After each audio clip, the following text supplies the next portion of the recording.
হিন্দু ধর্মের প্রধান তিন দেবতা হলেন ব্রহ্মা, বিষ্ণু এবং মহেশ্বর। বিষ্ণুর এই অন্যতম অবতার হলেন শ্রীকৃষ্ণ। তিনি হলেন সনাতন ধর্মের রক্ষাকর্তা। উত্তরপ্রদেশের মথুরা হল শ্রীকৃষ্ণের জন্মভূমি।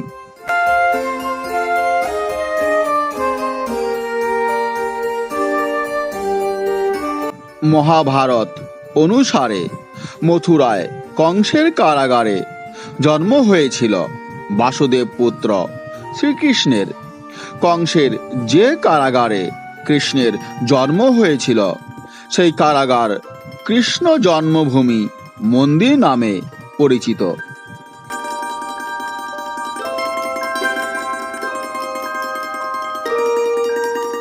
যমুনা নদীর তীরে ঘন জনসংখ্যা বিশিষ্ট শহর মথুরায় রয়েছে শ্রীকৃষ্ণের জন্মভূমি।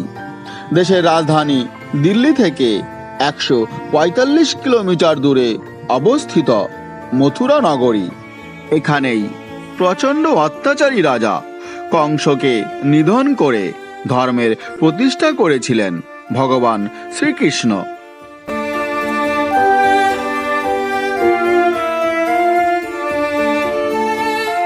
দাপর যুগে অধর্মের নাশ করে ধর্মের প্রতিষ্ঠা করতে জন্মগ্রহণ করেছিলেন শ্রীকৃষ্ণ।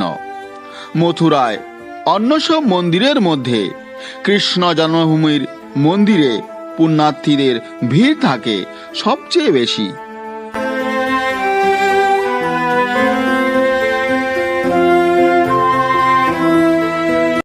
কংসের কারাগারের যে কুঠুরিতে জন্ম নিয়েছিলেন শ্রীকৃষ্ণ, সেই ঘরটি কৃষ্ণ জন্মভূমি মন্দিরের গর্ভগৃহ নামে পরিচিত।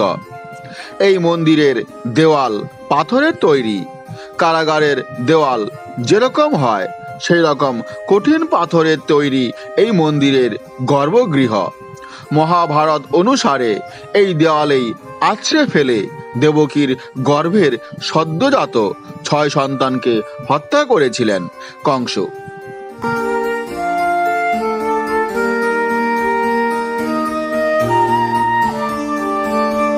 মন্দিরের প্রাঙ্গণ থেকে পুরাতাত্ত্বিক খনন কার্য চালিয়ে প্রাচীন যুগের বেশ কিছু মূর্তি উদ্ধার করেছেন ঐতিহাসিকরা। পরে এই কারাগারকে মন্দিরের রূপ দেওয়া হয়। প্রতি বছর লক্ষ লক্ষ পুণ্যার্থী শ্রীকৃষ্ণের জন্মভূমি দর্শন করতে আসেন। জন্মাষ্টমীর সময় এই মন্দিরের প্রাঙ্গণকে নানা ধরনের ফুল দিয়ে সুন্দর করে সাজানো হয়।